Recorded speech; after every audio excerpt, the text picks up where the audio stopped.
So to recap, our speaker today is Kimberly Fitzpatrick. She is a postdoc with the University of Alaska Fairbanks, and she will be taking questions during her talk. For everyone online, my first 3 slides went really, really well the first time. Yeah, so I'm Kimberly. Feel free to post questions in the chat or interrupt as we go along. We've got, it looks like a smaller group, which is less intimidating in the room here, and more people online. But I'm really excited to share with you all some of this work that we've been doing on this ongoing work. So these are some preliminary results from our work looking at how survey transitions can impact our age-structured stock assessments.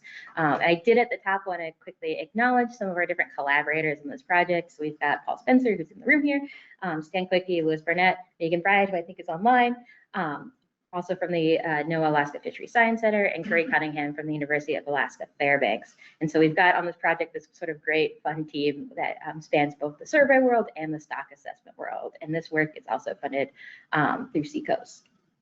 So to dive into things, again, I don't think I need to emphasize to this group how important fishery independent surveys are for supporting fisheries management, and that they, provide this really wide range of data and variety of data sets that we can use to support different aspects of fisheries management. And while these data sets and these surveys can be really valuable and can be really important for fisheries management, there are these real challenges with maintaining these surveys long term. And there's sort of 2 that I like to focus on and think about. The first being that fishery independent surveys are incredibly resource intensive to implement. So there's always this push to reduce some of that burden, because even though they have this sort of high benefit a lot of the times, they do have a really strong cost, both in terms of things like gas and labor and time. And that's not only just boat time, but also processing the data and samples when you get back on shore. And then the other part of that is that when we're thinking about using these data sets for stock assessments, is that we really rely on consistent sampling procedures across time series, so that we're using the same gear, the same survey design, the same methods, all of that, and really focusing on keeping those consistent. And that's what we rely on, as many of you know, in order to actually look at how populations might be changing over time. So, however, changes are often very necessary, and these aren't all for bad reasons. We might need to change the survey to better meet management information needs. So this might be things like changing the footprint of the survey to better capture changes in the spatial or temporal range of the population. And so putting all of those funds and those resources to better work for us and meet those management information needs. It also might be a push and a need to update existing survey equipment, boats or methods. So things like boats being retired or gear also being retired, or it can't be replaced, or trying to implement less destructive sampling methods, or try to take advantage of technological advancements, or also thinking about things like the safety of the survey crew themselves. And then we also have these other components that are sort of more on the cost side that can also drive these changes. So you could have these increasing costs of fuel and staff. You could have issues with staff availability, and this can be both short-term and long-term. So things like sickness can also play in a role, or you can also have changes in areas accessible to the survey. So areas that are no longer trawlable or accessible by whatever survey gear is being implemented by that survey.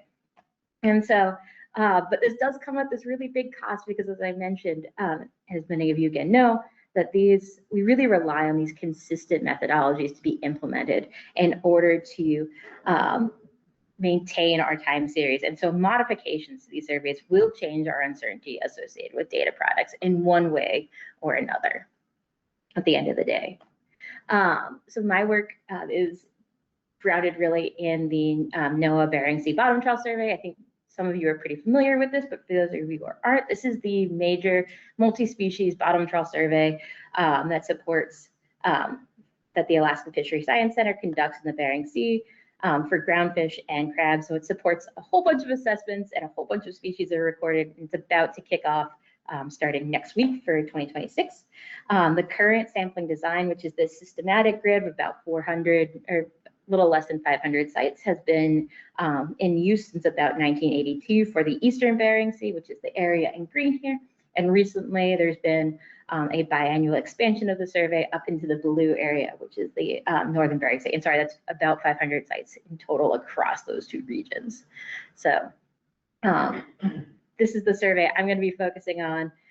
And as I mentioned, all surveys have to face changes. And so there's an ongoing effort to really update and modernize our current Bering Sea Trawl survey. And so there are all of these different changes that were really being considered, being implemented for this survey that again is this really big core information source for many of our assessments. So we're looking at things like the optimization of survey site stratification, changes in the area that are covered by the survey, some more gear focused things like updating the gear, looking at reducing tull duration. And some of this is all focused around having a little bit more flexibility in our sampling effort, because those of you who are familiar with systematic surveys, they can be really tricky when you start having to do things like try to reducing the number of survey sites and such. So there's this big push to make some really major changes to these surveys that could really impact our data sets and change some of those underlying things like catchability and selectivity. So what I'm going to be focusing on today and talking about in a few different objectives is this sort of overarching question of how do our changes in these surveys impact our fishery independent, how do these changes in these surveys impact fishery stock assessments? And I'm going to mostly be looking through these at the lens of changing catchability and selectivity, so more focused on say like a gear change as well, but you could apply that to any sort of thing that is changing underneath that could impact those parameters. So two objectives. One is how do these survey transitions impact our survey data? And I'm focusing on this for age structured stock assessments. And then another thing that we wanted to look at is that once you make a change, there's sort of this potential time lag, right? That maybe those first few years are really uncertain after you've made the change, but do we see an increase in our precision of and some of that uncertainty that would have been introduced right at that change? So that go away as we add more and more years of data. So there's a few key really points that I wanted to focus in on of where survey changes can sort of impact sort of these processes and decision points for when we're thinking about this connection between surveys and stock assessments. The first one is, and I'm going to focus again on gear, so I'll probably call that for between survey 1 and survey 2 for these analyses, our old and our new gear.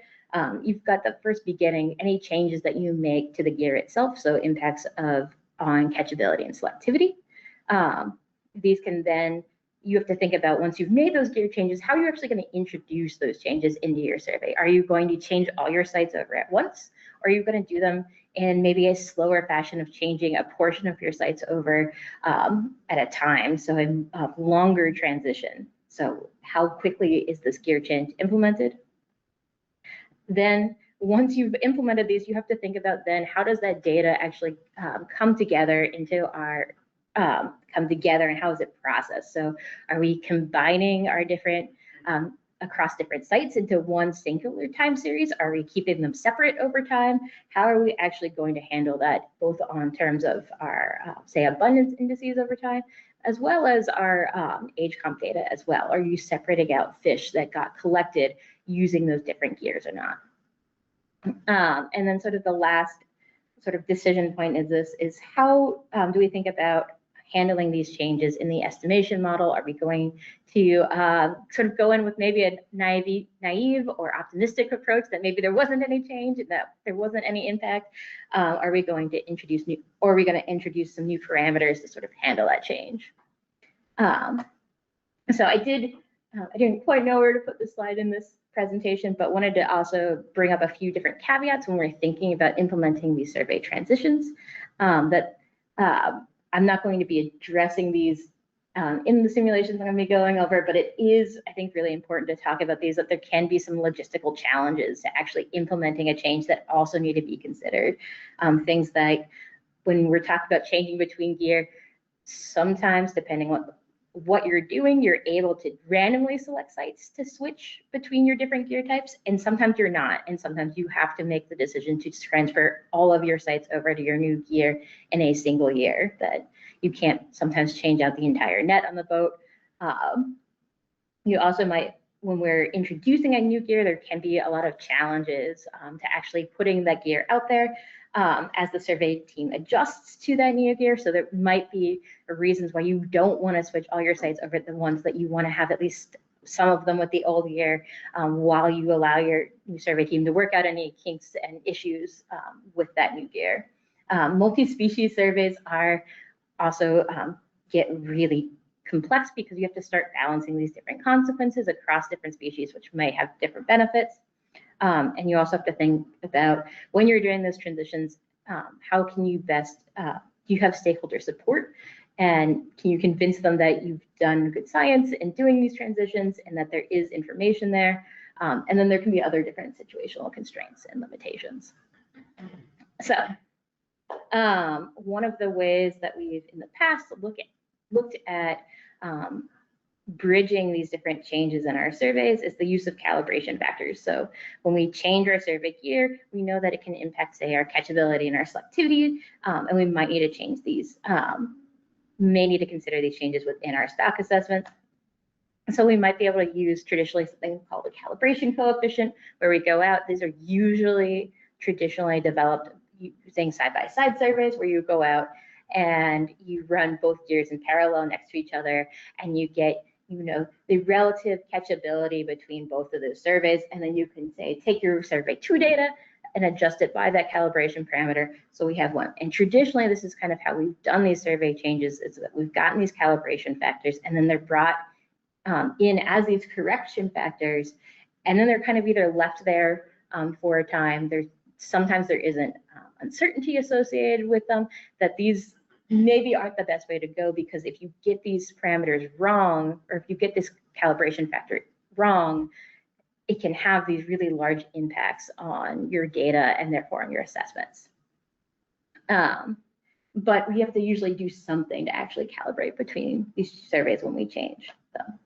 So that's all my background, but to dive into some of the methods for this, what I'm going to be talking over is that we have this large age-structured simulation model that we're going to be using to look at how changes to our survey data impact our assessment results. And there's sort of a couple different modules to this. The first half of it, we start with simulating the dynamics of our true population, and this is broadly based on a pollock-like fish. So we simulate an age-structured population. We then spread those fish out across the Bering Sea based on age-specific distributions that were generated through VAST. And so we have each year of the population model, I think we've got 40 sets of age-specific distributions. So each year of the simulation model, we randomly pick one of those distributions to use and then spread those across space. And we are, for these, generating multiple different true underlying population dynamics. And so once we have the population in across space, now we can go out and survey it. And so what we're doing is we're simulating 2 simple random surveys basically across our time series. And these surveys, oh, I did not update this, sorry.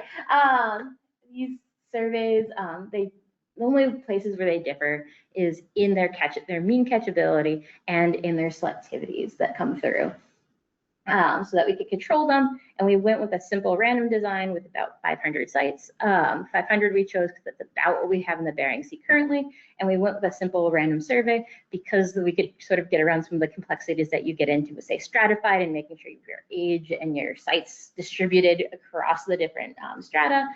And there's more of a push to transfer the Bering Sea design to something that's more random in nature. So once we generate these surveys and we generate our data from that, we then take that data and we plug it into our stock assessment model. And I did want to point out, we also are bringing into the stock assessment model fishery dependent data as well. So we both have our survey data and we have fishery catch and fishery age comps as well going into this assessment model. And so these, we then fish the estimation model in RTMB, which is an age structured model. And we are, for these, generally, our assessment model is going to match our operating model. So there's not any disagreement between those two. So we should be getting unbiased results in here in general. Cool. Yeah. Yeah, thanks. Can I ask about the spatial dynamics step? You can. So in VAST, there's different ways to simulate spatial fields. And kind of different implications that what you'd expect to come out. So can you clarify, like, remember, it's like type, I forget what they're called, but like basically are they just totally random or are they like conditioned on? So these are the fitted VAST ones, the fitted results for the last 40 years. I didn't run them, so I'm not sure if I know all the details. So you're not simulating new spatial distributions, you're just taking fitted ones and Yeah. randomly sampling them. Yes, we did talk, like, I think last week Paul and I talked to the rest of the group that we had variogram models in here before. So we've recently made this change over to the VAST data and are interested in maybe looking at simulating the VAST data there to get some better to get a more to get more data sets basically there and potential distributions. Okay. But if you've got any, yeah, we can talk later also. If you've got any insights on what might be some best practices there. Yeah, typically people will randomly generate new spatial fields with the same like geostatistical properties. If you do the like conditional simulations, they can get biased even with the correctly specified model and the other the end step. So that's probably what I would do. All right. Yeah. Thanks. Yeah. Yeah, please. did you include, are there any environmental codes in that, or is it purely random? So In the spatial dynamics? So in the fitted fast ones, they do take, I believe it's the cold pool into account. Paul, you looked like you had a question. Oh. Yeah. Yeah, I think the simulation would be an important piece, but I think for the purposes of this research, I think the goal is just to kind of create some, realistic population to sample from. So that's kind of your operation model, and I think from that, it's kind of a base to look at different sampling designs and different transitions between different survey types. So, Yeah, we were, that's kind of to clarify, we weren't interested in like, is this exactly how we think Pollock is going to respond to these changes? And again, sorry, I tried to emphasize that this is Pollock, like we've made a few like minor simplifications there. But we wanted to we switched to the VAST data specifically because we wanted some of the dynamics in there of what was going on, say, between different age classes and how they might be distributed similarly over space and such, and some of the changes that you might see over time. And that's really why we went with those, is just to get a little bit more of a realistic distribution of the fish across space versus like very specifically tying it in either to like, we're not looking at if like underlying dynamics of like climate would impact it in the future and such. Or no, like, oh, they're moving north. or anything like Yeah. So that is important. we have talked about it. For right now, no. Yeah, for right now, we're assuming that all of our fish are also stuck in the Bering Sea and they can't leave, which is very nice to assume and not maybe realistic in some ways.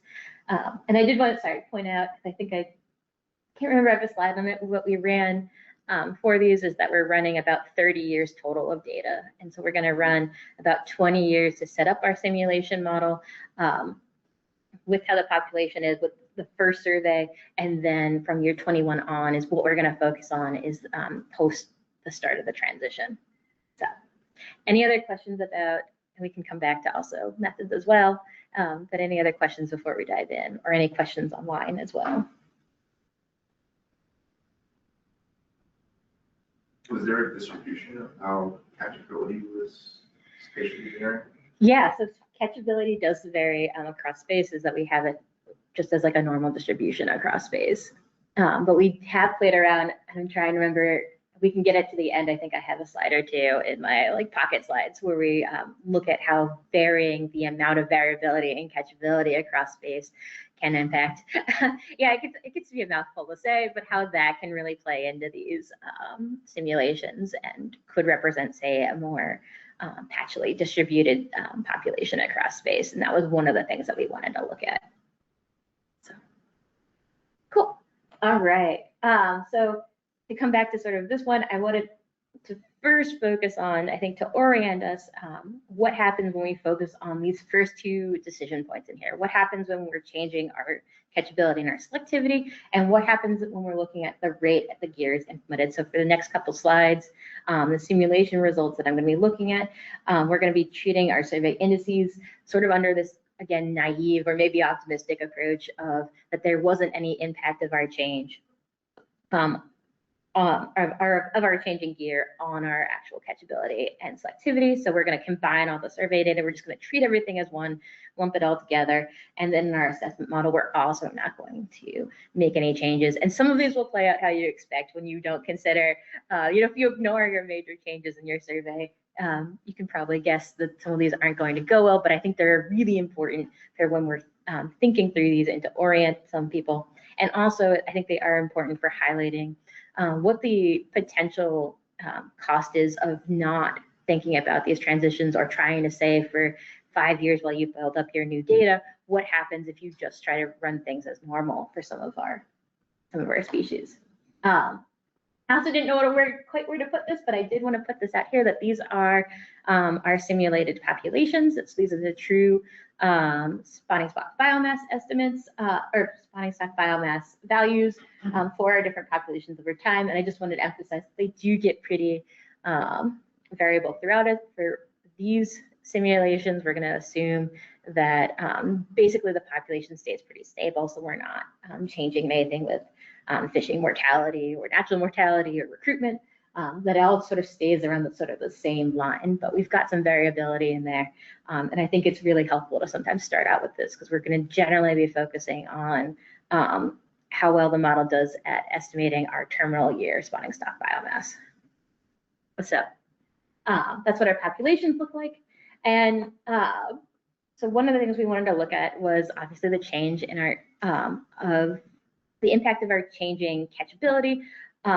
And how that could impact our assessment models. And I did just want to put this up here because I sometimes mess up my math. But what is the impact of changing catchability on our abundance indices? And the right-hand graph is a little fudged. It's just, I moved the lines around. That's not the actual outcomes here. But the colors match. So if we have, with our survey, if we see in our second survey, we decrease our catchability value, it would sort of play out with this green line that we'd expect our abundance indices to show a decline over time in the population, versus if we see an increase in our catchability with our gear change, we'd expect our abundance indices to increase and look like that we're having an increase in our population. And then for the black line, that's when our population just stays the same. So that's all well and good, but we also need to think about how our changes in catchability might interact with our changes in selectivity. And for these models, I'm just using a logistic curve selectivity approach. And we're, again, assuming that our estimation model has this correct in terms of the shape. But also looking at our change in selectivity on our abundance indices that we see that as we change, and I've only played around with changing 850 for this, so I don't have to deal with changing two parameters at once. But if we say change our net and we start increasing those 850 values, what we'd expect to see that play out in our abundance indices is a decrease in those, suggesting that there might be a decrease out there. Obviously, this also plays out in your age count data, and there's some information there as well. But you would expect to see somewhat of a decline in those indices. And then conversely, that if you see a decrease in that 850 value, you'd expect for this increase to show up in your abundance indices. And again, selecting younger fish in your age comp data. And so those are for changing catchability and selectivity. But we also have to think about how do we actually put these transitions into our survey. And so we've been focusing on sort of these two different approaches, and I've sort of color code these, that generally the warmer colors are going to be our knife edge transition, which are our faster transitions. So say you have to go out there and either you choose to just change everything over at once, you sort of rip off the Band-Aid and go for it, or again, you might be forced to do this based on what sort of gear change this is and what your survey gear allows for. So you have no temporal overlap in the surveys, and again, that change in that survey happens around year 20. You also might have a much slower phased approach where you slowly change over the proportion of your sites allocated to each survey. So you have some temporal overlap in these surveys. And we are, for these, the way that we're looking at it is we're running an assessment model because, again, we wanted to look at that time dimension of how that plays out. So we're running an assessment model in every year following the transition, so years 21 to 30. So I'll usually, I think on the x-axis, label these as the years since the start of the transition. So year one is that first year that we've switched over those survey data. And so just to give you an idea of what how these could play out, I think we kind of covered these. But this is if you have a fairly large change in catchability, which is what most of these ones I'm going to be looking at are focused on. So a change from 0.1 for our survey 1 to a catchability of 0.75 for our second one, and how that can play out in our survey indices over time. And again, show that pattern of a decline in a potential decline in what's going on in the population. So what I wanted to start with were how these combined impacts of changing catchability and selectivity impacted our terminal, the relative error in our terminal spotting stock biomass estimates. So that's our y-axis, and then our x-axis is again those years from transition. And then in addition to our two color-coded transitions, so again the warmer colors is our faster one, and the blue is our slower one. I also have an option here of what if we didn't change the survey at all, which is going to be our black line. And so then for that one, there is no change in the parameters themselves. So to start with our first one, what happens if they remain the same? They all come out about basically the same, which is good. It's nice to see that our base cases and what we expect comes out. So everything is good. We can then look at what happens if we both decrease our gear efficiency and we select older fish. So we should, for both of these, be selecting fewer fish in these cases. And we start to see that negative bias in both of our transitions, which again isn't particularly surprising that when you're reducing both of those values and not allowing the estimation model to account for those changes, that this is what you get, that you get these negative biases. But it is interesting that when we go to our last case and we're decreasing our gear efficiency at the same time, but we're now going to be selecting for younger fish, we get a positive bias in these. And that when you have, because again, our change in selectivity is selecting for more fish, and our change in catchability is selecting for fewer fish. So when these are not in concert, you can sort of get slightly unexpected results in dynamics of kind of which one of these wins out in these cases for driving the actual bias in the population. But it does mean that when we have to think about these, it is important to think about the directional movement of both of those sets of parameters together, and not just one or the other, and looking at how those play out. And you can get, if you perfectly play around with it, you can get it where in terms of replicating terminal spawning stock biomass, you can pick the perfect catchability and a 50 value that changed to make it look like there was no change in that population. In these terms, obviously it does show a bit more in things like your age composition data. So you could still have a lot of biases in some of your other parameters of interest, but it might not show up as, say, like a retrospective pattern when we're looking at spotting stock biomass and such. Yeah, you guys were pretty synchronous.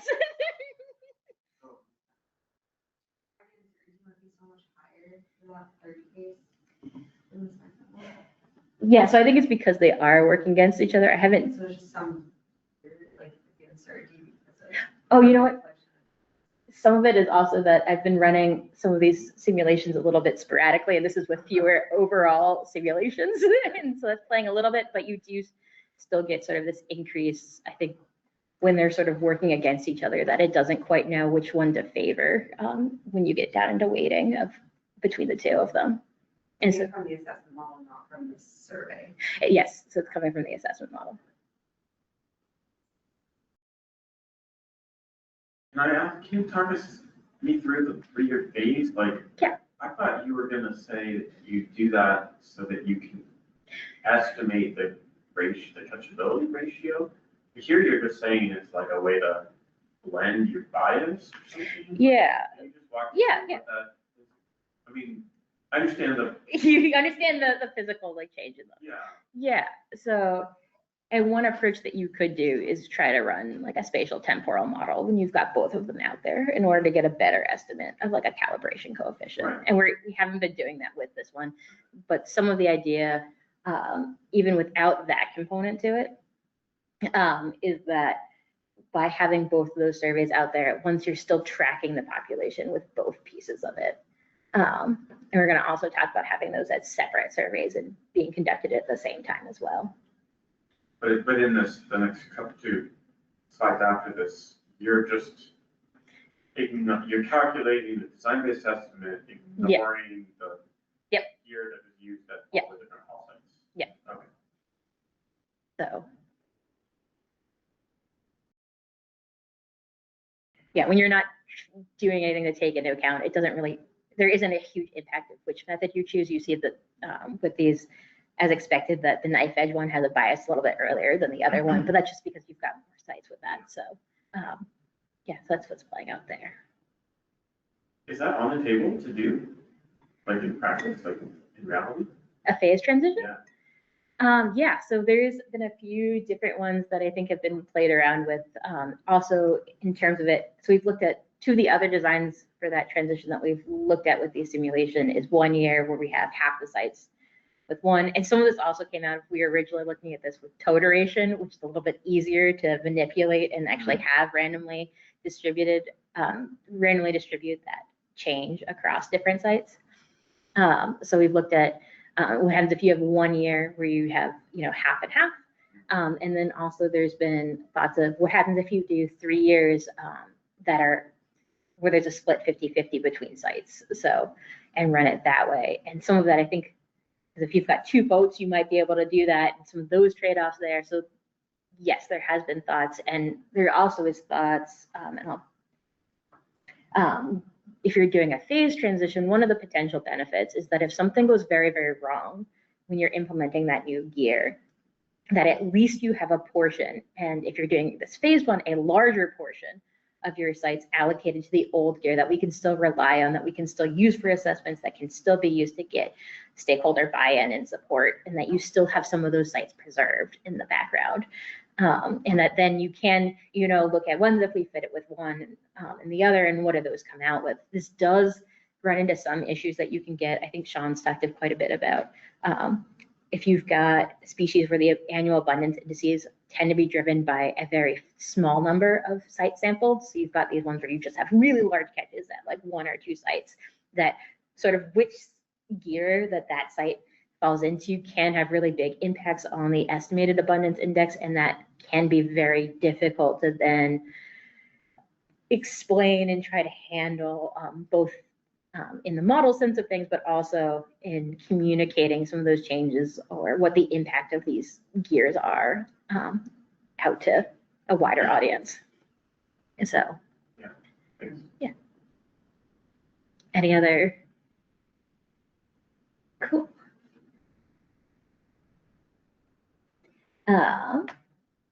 Sorry, I was trying to look at time and failing because we're kind of flying through things. That's fine. Anyway, so to go back to these survey changes and these decision points. So we have, again, so we've looked at these changes in our gear. We've looked at a little bit of how these gear changes are implemented. Now we're going to talk a little bit more about how are we going to process the data and how are we going to handle those changes in the assessment model. I have sort of these 3 estimation models set up. The first one is just what we looked at before, so that we're assuming that there's been no change in the survey and that we're estimating a single catchability and a single selectivity term, and that all the data is combined. And then for the bottom one, this is sort of our other extreme, that we have separate surveys, that we don't take any efforts to try to combine our surveys. We just run them sort of at the same time if we're doing a phased one, and that we estimate a separate catchability and selectivity term for each survey, and that the data is kept separate. And then we sort of wanted to look at something that fell in the middle of these, which I don't have a great name for, but I'm just calling it our calibration approach, where, and this doesn't really matter, this one really only matters for our phase transition, but where we're still estimating a new catchability and selectivity curve for each of our surveys, so pre and post our transition, but we're still combining all of our survey gear together without any thought as to what gear type is using to select it. So something that's sort of falling in the middle of that. So these are 3 different estimation models, and we wanted to see that, again, like if you made some of those changes and you brought them in, but you wanted to say, hey, we know catchability changed, but we're not sort of accounting for it in our data. How do the assessment models handle that? So I did want to emphasize that for our phase transition, this having separate surveys does have a potential cost to it, that particularly in cases where we might not see very large changes in catchability or selectivity, or if we think that either we have a perfect calibration ratio that we're able to correct for things outside and beforehand, or if we think that there is very little change in these, is that we are then dividing our limited monitoring resources between these. So just to help demonstrate this, I have on the left-hand side our associated CVs with our different abundance indices. And this is just from one simulation run for our survey 1 and our survey 2. And you can see during that transition period, you've got less sites allocated to each of these surveys. So you get these spikes in your CVs. And then on the right, this is the same plot, but it still works out the same. Our number of age samples that are distributed across these two surveys, that you also have that cost there. And I've mentioned this very briefly, and we haven't dived into it. But if you're thinking about these also under terms of either a fairly rare species that might not show up in all of your different sites, this starts to have more of an impact. Or if you're also thinking about more of a stratified random survey design, you have to start thinking about, all right, within each stratum, and if we have these, like we do in the Bering Sea, some fairly small stratum that might be playing out there, how you're allocating both your sites and your age samples by year within all of those different corners, you start getting to very small sample sizes for those different stratas and those different components. So this is something I think to keep in mind when we're talking about these different, separating these surveys out, is that, again, if you don't have anything, you might be introducing a lot more uncertainty in your model by having them separated. Cool. So what I'm going to now do is we're going to have with these facets. So my rows are what we were looking over before, where we have our same parameters, a change in our gear. Excuse me. Oh, I mislabeled that. I'm sorry.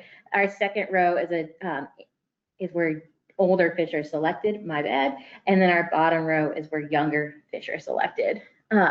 So you have those biases that we looked at before. So our center column is what we looked at in the previous slides. Sorry for that mislabeling. And now our columns are going to be our different estimation models. So again, our assuming no change scenarios, our center one, and then our left one is that calibration one, which we're going to look at first.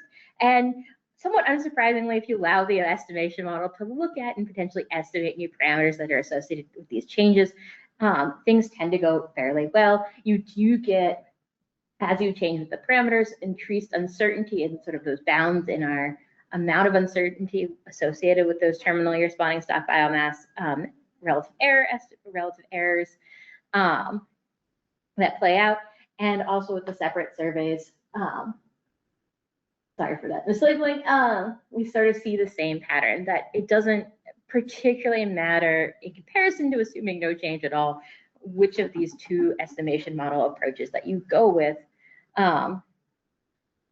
But basically, it's better to do something that's able to help capture some of these changes than not.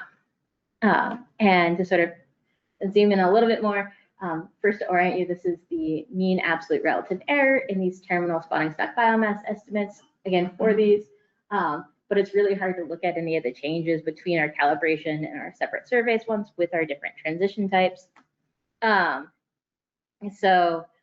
Here's it with just focusing in on those two estimation ones and our two different transitions. And sorry, the black line doesn't show up in the separate surveys one because you can't have two separate surveys when you only have one survey, and I have not played around with ggplot to add that black line on the other one, but it does follow. You also may pick up that, again, separate surveys versus calibration doesn't really matter for our knife edge because you're making that cut and you're making that transition all at once. So those pink lines, and they do look the same between our two different columns, are the same, that we're really looking at our changes in that phase transition. And a few things that I wanted to highlight for these are, one, that we tend to get, and we can go back also if it makes any sense to anyone, to that bigger panel with relative error.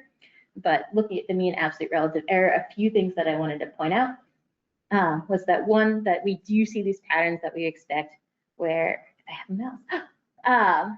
As we gain more years of data, in general, what we're seeing is that things start to even out and our uncertainty decreases across all these different simulations, which is always good to know. Sometimes it still seems kind of high. We do see, particularly with this calibration sort of method of throwing everything in there and just hoping the phase transition will figure it out. It does generally, and this is across different combinations that we've looked at, we do see that there tends to be really an increase in uncertainty for that phase transition that happens and spikes around year 5. So that's 2 years after that full transition of the phase 1 comes through. And some of that is that it's really still figuring out what's going on with that survey and picking things out. And while the knife edge at that point has 5 total years of data just allocated to that new survey year. So yeah, between these two approaches, what we generally see that doesn't seem to be as much of the case, though sometimes it shows up, that in general, our phase transition is going to do better when we take more of this separate survey approach rather than trying to combine things together. So when it knows which sites to allocate to which of their different gear types, then it tends to do a little bit better. So I think this is like my last major slide of this. So any questions on this? We also have I do have a few things that we can also talk about, things following up, but. This is more, not talking about the Yeah. results, but for that like first looks like maybe 5-ish years where there is higher uncertainty, has there been talk in like people talking about what to do with changing the survey of like, if management would need to do anything differently for that period of time where there's higher uncertainty, or is the decision on center of the thing? Yeah, I do not quite know. And we also, I did want to, sorry, point out, like all of this is in simulation land, so it also does paint maybe a rosier picture than we hope. I don't know, Paul, have you heard any talks about thinking about how to handle that transition on the management side? Yeah, not really. I think, I mean, I don't know if they've gotten into like the actual, like council meeting management level. Some of this stuff, I think we're sort of still in the finance submission stage. Yeah. You have a great question. I have a question. Yeah. Yes, so you mentioned, that there's other data, fishery data. Oh, yeah. If you look at the lower 2 right plots, so there's separate surveys, and then. Yeah. The one with the middle one in that column. Where it tends to go up, yeah. Yeah, I mean, it seems like with separate, surveys, you'd expect that the first year you have a separate survey, you only have 1 data point. Yeah, and sorry, I forgot to include what we're seeing is like for that first year, basically, because you're introducing these new parameters, it's ignoring the survey data entirely for that very first year of that transition. So things don't really get even going until your second year, where it starts to have to actually really estimate a parameter and not just fix it to whatever is going on to perfectly match the survey. I can't tell if it's a hand raise, coal raise, stretch, and yawn, but yeah, and it does tend to in those years. I can tell you from if we're not changing selectivity, it really seems to hook into the survey age comp data as well. But then it's also for these ones, it is still relying on some of those that fishery dependent data, and also that fishery dependent age composition data plays a role here. We've been trying to look at different ways to sort of degrade the quality of our different age data as well and see how that plays out here to sort of break the model. Yeah, it seems like that pattern, it's really dependent on how good your other data is, Yeah.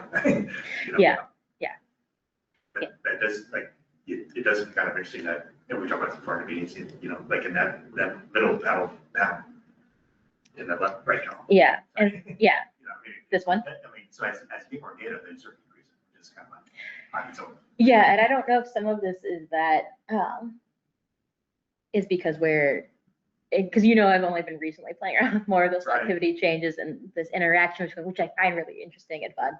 But I don't know if some of that is that these are selecting for really old fish, is that you just have less data there on your age comp. Is that I think it's an A50 of like about 8 or something, so it's really high.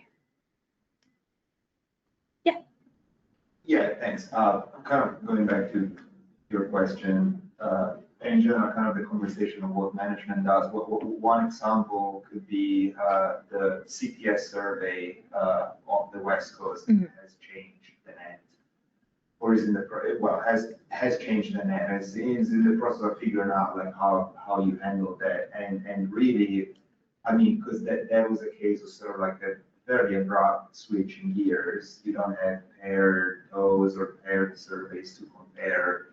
At the same time, before you can treat that those new data points as a new index, you know, you're gonna need a few years, obviously, to estimate any meaningful parameters. And so really what they do, they just, you know, tack it on to the survey and, you know that there's gonna be, you know, issues and uncertainties. And kind of, so my question would be, how, based on your simulations, how long do you think you need? So you had an example of the 3-year transitions, like, so how many years before you can really treat those as separate surveys? So kind of like, you know, meaningfully do parameter estimation. Yeah. So these ones we are treating as separate surveys from the jump on the right hand. Right. So from like 1 year rate, which is not super realistic, you get a bunch of uncertainty there. Right. But with this one, because it's sort of relying on those, it does still pretty well. I think this is overly optimistic. I think the IC's rule of thumb is like either 3 or 5 years that they want of data that you're waiting to get it. For these, it looks like, yeah, I think you're still not like 3 to 5 year range before you really want to separate them entirely. So in other words, if you look at relative error, the estimate of catchability for the right column, I guess, like, yeah, that would start super high, and after like 3 or 5 years, it would start to be biased. Yeah. It seems like a middle ground for the separate surveys is, you know, it's not like if you have a brand new fishery and you have 2 data points, whatever, you know, you can't estimate anything. You shouldn't try. But like you have like a long history of the old survey, and you know that the changes are fairly incremental. At least you have some sense of what the changes are. So is a reasonable middle ground to put priors, like essentially different priors, on the new survey? Yeah.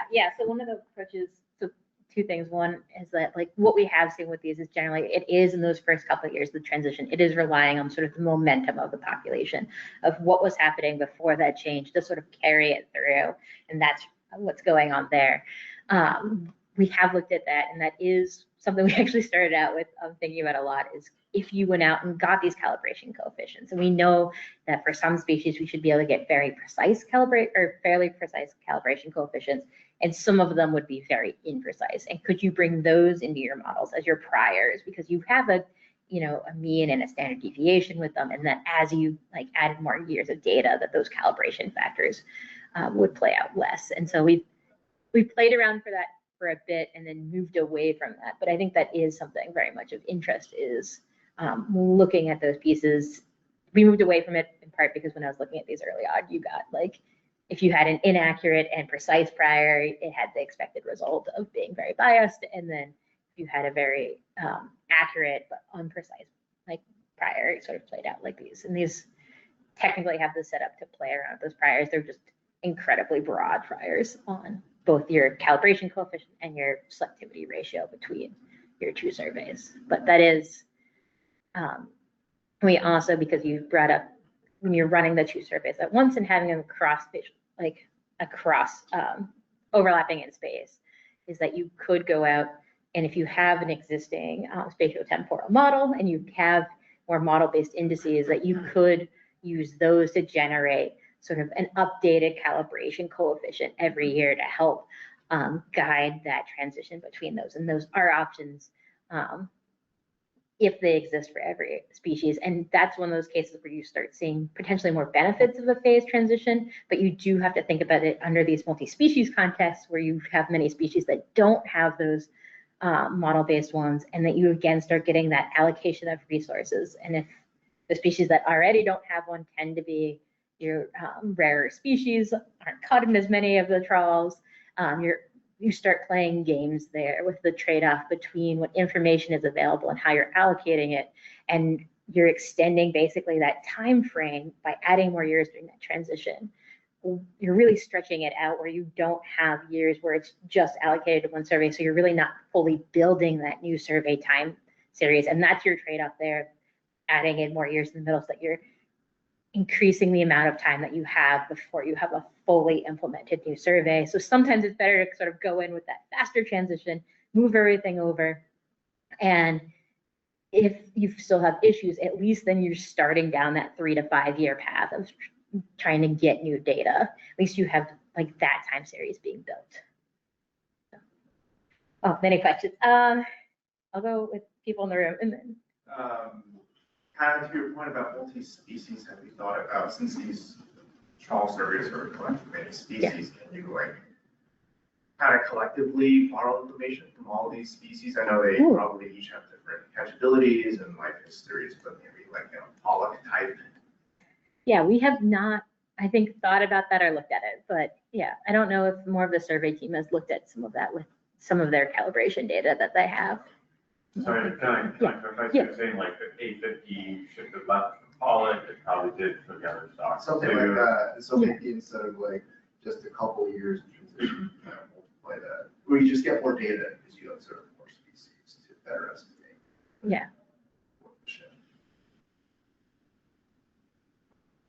Paul? Yeah. So the transitions you have now, like the 3 different options, you know, they really kind of pin to what naturally is happening in the field. Like there's no, like probably you said that, you know, you could just like tack on a new survey out of the old one for a number of years, you know, which is kind of like what the first time you showed the calibration coefficient. But if you're not going to do that, then, then it seems like if the transitions in the assessment are really, kind of tied to the transitions in the field, it kind of puts an emphasis on getting the number of years really right in the field. Yeah. So it's like, it might be possible to do, kind of figure out how bad would your CV and the calibration coefficient have to be in order for it to kind of lose out, to kind of play that, Yeah. It seems like kind of check off to me. I understand that there's some risk that your calibration coefficient should be wrong, but if you really guide it out, you're going to be, you're going to have really high CVs for a number of years. So. Yeah. I do think you do start to get with some of these very quickly ended data weighting scenarios of like, if you have the priors in there, if you have like, some of those changes and what's going on with the CVs, what's going on with the age composition data, and how many fish are you actually able to age in the terminal year and such, or not. So I think, so there's some really cool things that come out, some really nuanced things that go on sort of under the hood in these models where it's making these trade-offs. Yes. Yeah, so sorry if you already said this, I missed it. So have you tried, instead of, so you presented a few cases, one where you basically just ignore the change and just keep one estimate, and then you have a separate service, and then you have your calibration. Have you done any simulations where you treat that as one survey, but you do things like time blocks or sort of like a time varying? Yeah, so or is it conceptually kind of what you're these ones, the calibration was kind of the time blocks we have looked at, and I haven't put it in here because I haven't played around with it since we added changing selectivity and for obvious reasons, but we have looked at comparing these to a random walk and catchability and looking at that, and you kind of get this increase in just uncertainty around all of your estimates, because if you're estimating catchability in every year for the whole model, it just inflates your uncertainty there. And it kind of like emphasizes one of the really interesting things and sort of like obvious but useful pieces of information is that when we're making these changes in the survey, the fact that we know exactly where that change happened, what year it happened in, can be a really valuable additional piece of information as well.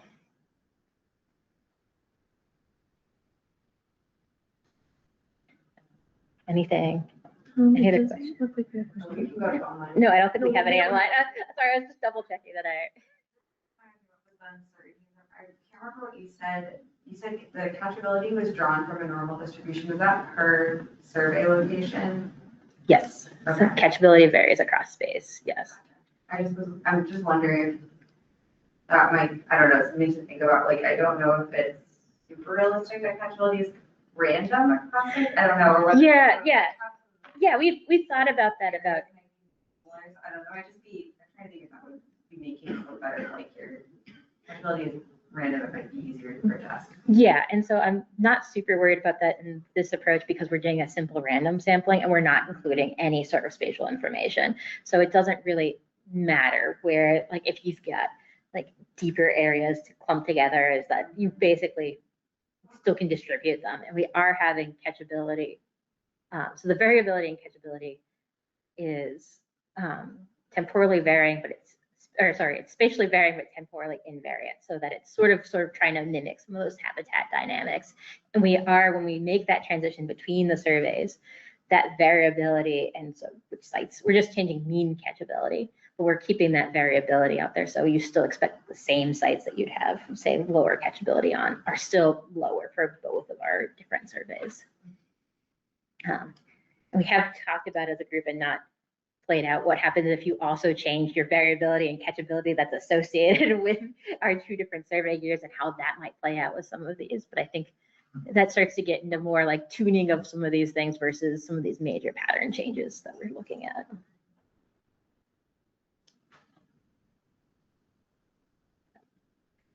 All right, I'll switch over. I did want to just put this up here that these are some of the different avenues that we've explored, that we've looked at for these different simulations. I think I got most of them, but we have looked at things like what happens if we're changing. We have a very flat population that we've been looking at for these. What happens if we say increase fishing mortality over time? How does that interact with those? And I have a few slides where it's just really focusing on the change in catchability. Those were before I implemented a change in selectivity into this. We did try to look at estimating natural mortality. It did not go well in our assessment models. And also because we have age-specific natural mortality, it became kind of complicated if the bias was coming from our survey changes or if it was coming from that inability to estimate natural mortality at our younger ages. And so we moved away from that. We did look at changing, and I have a few if people are interested, looking at that variability and spatial catchability on these results. Looking at trying to increase overall variability in our spatial distributions. In general, those variogram models had less spatial variability than our VAST models, which is why we sort of went to those for our spatial distributions. And then looking at the impact of using priors, and also looking at things like how do these impact our reference points across different estimation models, and things like our number of age samples. So we've sort of explored a whole bunch of these different dimensions to look at these. I did want to end with just, and we can come back to things that people are interested in, but so our major takeaways from these this work is that when we're looking at what these impacts of the transitions are on these age-structured stock assessments, what we're seeing is that these combined changes in catchability and selectivity might increase our difficulty of detecting the impact of gear changing survey data, that we might have biases and unexpected directions depending on what's going on, or that it does matter basically between the interaction between those. That our age composition, both of our data and within the assessment model, really support more robust survey transition. But you could see that more changes in selectivity or changes in port data quality, or I think Paul's more interested in looking at our non-age structured species and how those might play out. All of that might increase and change some of these results and increase uncertainty. And in general, we see that these phase transitions might benefit more from keeping our data separate throughout the transition versus combining them, but it does get to this trade-off between your resources and your CVs and what's going on there, and that might again play out differently for different species. So yeah, I'll end with my acknowledgements again. My great collaborators in this project, they've been great to work with. I don't have a picture with a walleye pellic, so I have a walleye picture to give to you all. And Yeah. y'all never look at freshwater fish. Yes. I do mostly simulation and more quantitative work, so I have a handful of fish pictures. I figured I couldn't put a salmon up here for this more ground fish focused talk. Is that a Canadian well or US well? It was caught in U.S. waters. Okay. Where did it come from? I don't know. It's in Ontario, like a Lake Ontario walleye. But yeah, and yeah, I did. We'll see if we want to dig into any of these. These were some of our results. If our And sorry, these ones are just pocket slides that I added at the end, so they don't have great intros and they're not particularly cleaned up, but you'll live. For these plots, our x-axis is again our years is our terminal years. So the first year of this is our first year of the transition to 30, and our y-axis is our mean absolute relative error in spawning stock biomass. This is just comparing our phased and our knife edge approach across two sets of facets. So the columns here are changing the variability and catchability across space. So it's increasing left to right. You get your nice expected pattern that things get more uncertain as we add more variability in space. Good, everything's right. And then also we have on the y-axis, or the rows are changing population scenarios where we're either increasing fishing mortality over those 10 years or we're decreasing fishing mortality over those 10 years. And we didn't see a ton of impact of this on this result, but these were again before we started playing around with looking at trying to estimate selectivity changes as well as catchability changes. And so I probably need to go back and look at those and see what might play out when we start changing those. But in general, it was able to pick up on a lot of those different changes as well. Looking at time, and we're plenty good for time, but yeah, I'll leave it there. Yeah, or if anyone has any thoughts on other avenues we could explore. Yeah. I have a question that maybe is way out there, but I'm curious to hear what you think. So, what you showed today is sort of like, we have a survey and things change, gear change, and where you go on sample changes. Sometimes the same survey changes. What about, so could you use, how would you go about looking at these same things for an entirely new survey, for a new index? So there's a lot of talks, mostly on the West Coast at the moment, but I think in general, of new ways of putting information into the assessments, EDNA indices, fishery dependent indices. So like if one day you'll come up with a new survey of some kind that you have to deal with a little bit of time series first, obviously, but then you're left with the question of what is this new index telling us?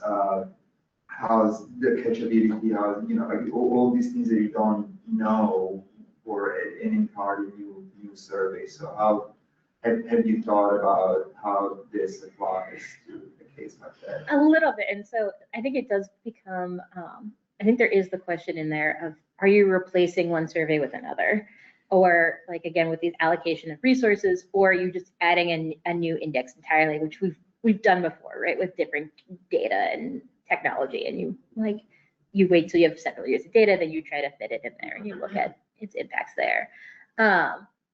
But I think with the trade-offs, I think you do, I mentioned that we're ignoring, say, like the shape of selectivity and those changes, that I do think you can have these greater one changes in some of those parameters of interest, right?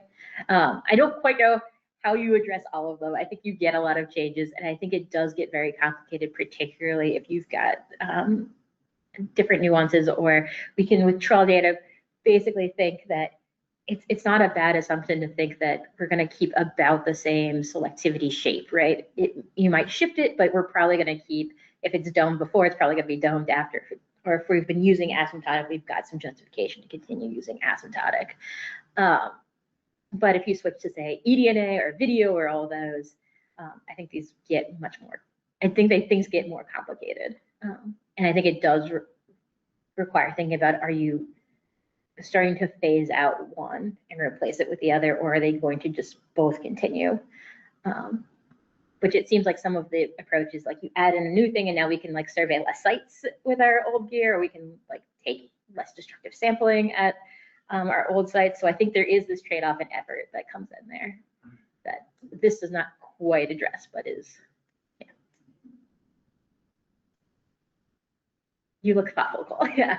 Yeah, I just, so I have this in my assessment. So the acoustic survey for Gulf Pollock, they changed the boat, they did like a calibration, and came up with this like ratio that was used for a while, and then eventually the previous assessment author just dropped it because it was just so small relative to the uncertainty in the other aspects of the assessment. And so I was just kind of reflecting on that. And here, you know, perfectly matching the OM and EM, except for the, and that's good sign. Oh, yeah.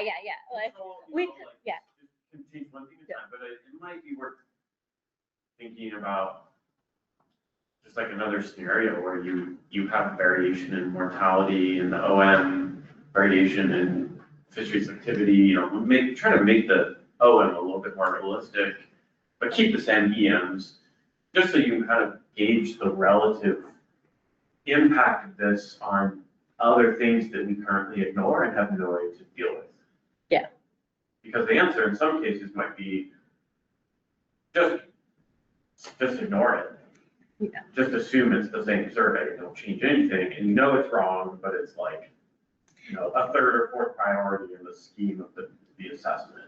Yeah, and I think I think that pattern does play out fairly common across different like regions and surveys of that you run it with the calibration for a while and then it does get dropped out. And I think once you have more years of data, people become more comfortable saying like, all right, like either we got it like close enough that it's fine based on things, or like, oh no, it was totally wrong. We really need to keep these separate. But yeah, and that's part of the reason why we've only been focusing on like 10 years out versus like, we're not really interested in what happens 50 years after this change. I kind of, you know, this is a lot of stuff for sure. You know, a lot of leverage in your mouth. You know, but I kind of also wonder about the stratified sampling. Yeah. And especially how that, you know, like in my model, you know, kind of playing around with some different simulations. You know, comparing a simple random sampling to stratified random sampling, you know, in some cases can produce like a, you know, like a 20 or 30 or 40% gain for CV. Mm-hmm. You know, it's even stratified sampling. You know, so I'm kind of wondering how that might affect, you know, the results sort of down the line. I mean, especially if it affects it differentially, you know, between these different transitions. Yeah, I haven't looked at it. I know because we've run these with just simple versus stratified that our CVs do decrease when we do the stratified one for these setups and for how we have this model set up. Yeah. But I do think it does get interesting, and I have not figured out how then. Right. Do you make sure that you have? It's why I ignored it at the beginning of like, how do you perfectly allocate your number of toes across with the different gear across the different strata? Do you think about it with the age samples? And if you change the number of age samples of like, all right, now you have one, you know, aged fish for this one gear type in this like tiny little strata. Yeah, it's more complex. Like most of these species are too. I mean, how do you know, I mean, you know, if you were to design a survey just for pollock, you know, you do one allocation across strata. You know, if you do that for pollock and other things, you know, you might have different allocations. So, Yeah. But, one thing I want to say about the maps too, you know, is that the pattern is, you know, should be kind of retained in the VAST more than it was in your variographs. Yeah. I think your variographs was across the entire spatial area, you know, across all age classes. Mm-hmm. I think the VAST results are, you know, by age, and, you know, so like all the age twos are in one spot, you know, that's kind of retained. Yeah, we don't, it's still because we're doing the simple random sampling, we're not bringing in any spatial data. That part, those large, like, I had beautiful, like, barograph little clusters, and that part isn't retained. What I think is really beneficial of having the VAST one is those correlations between your age classes, and those, Right. like, because when I was doing it before, you're gonna have areas where you have lots of pollock of one age, but very few of another, which you might expect, but those might also be close in age, and then that became more random across each other and sort of smoothed things out when we're looking at the abundance indices. But yeah. Right. But I mean, like right now, the sapling is not stratified, but if there is that patchiness, that differential, densities between areas, I mean, that kind of lends itself to thinking about stratified sapling too. Got it. Yes. Do you have any questions? We do have one online. Kelly, if you would like to go ahead. Yeah, thanks. I think I missed something in the methods. I was wondering, for the estimation method, what kind of survey are you passing your assessment model? Is it design-based, or did you Design-based? Yes, design-based. Okay. And how do you think this would change if you used a spatial temporal model to work up the index data instead of a design-based? Yeah, I think that's a great question. I think you'd have less uncertainty overall. I think some of the value is that if you start doing that, you're kind of calibrating, if you're taking gear into effect when you're doing the model-based one, you're sort of calibrating outside the model already. So you're taking in some of those changes in catchability there, which, yeah, I think impacts the results a little bit. It should favor more of a phased transition in that approach versus more of the knife edge approach in general. And that's how it would play out, I think, in these results. I think, did that answer your question, Kelly? Yeah, I also have another question, but I don't want to jump in front of anyone. Nope, no other questions online so far. Okay, so my second question is, on the West Coast, we have a lot of legacy surveys. And for some populations, they were sampled well in these legacy surveys. And then there's like, I forget, some of them there's overlap, but not all of them. And when these surveys are older, do you think that they should be included and stitched together? Or now that they are older and there's no calibration coefficient between them, it's just, here's this old survey, and then we started a new survey where the new survey has, I don't know, 10 plus years on it now. Do we include that old survey in the assessment, or do you work them up as a single survey with these spatial temporal models that can account for, some of the changes in area and maybe some gear? And that way you are estimating less parameters in your assessment model. Because not only do we look at the management quantities, but then also the ability of your assessment model to converge and the number of parameters that you're estimating. Yeah, I think I'd have to think about it a little bit deeper. But I think in general, you're better off treating them as separate surveys and allowing that to be there. I think it also makes things clearer if you're trying to ever communicate the results as well. I don't know how much of model-based, I guess you get some smoothing out if you're trying to use a model-based index, but didn't have that spatial temporal overlap in the species. I think it does get a little system specific, that if you think there may have been a lot of changes during that time, or if it was pretty calm, and that there weren't maybe big shifts in the distribution or big environmental factors that are playing out there. So I think it does become a little bit of a case-by-case basis, but my gut reaction based on these ones would be to keep them separate.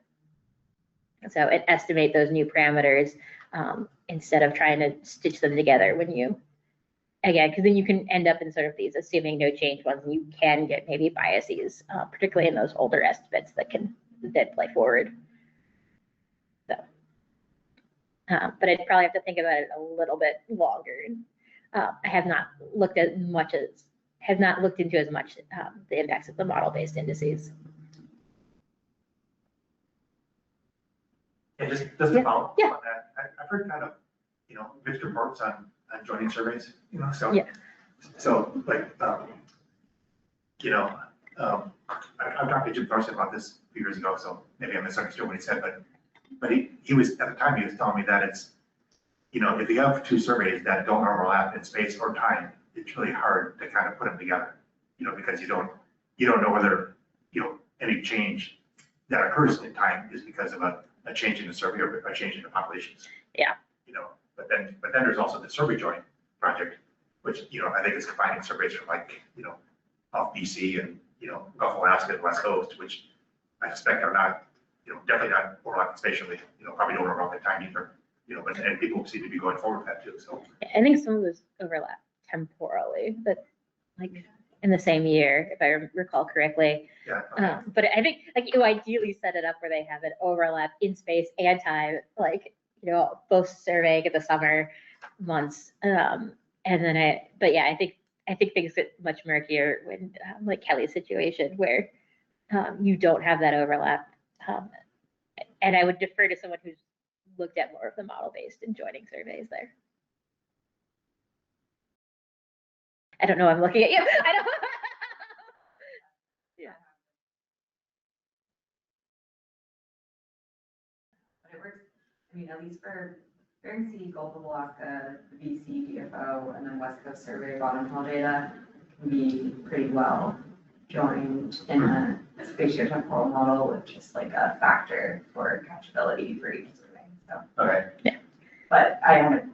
But those are occurring the same year. I know, I think people are, John Anderson and Eric are doing that. I think. But thanks for the questions, Kelly. Any other questions, or do people want a free morning? Or Trinity, do you have any questions? I don't have any questions. Okay, cool. Thanks for running all the technology. Of course. So it looks like we're done with questions, and more questions online right now, so we can start wrapping things up. Thank you so much for speaking today. Thank you for having me. Thanks for all the great questions and engagement.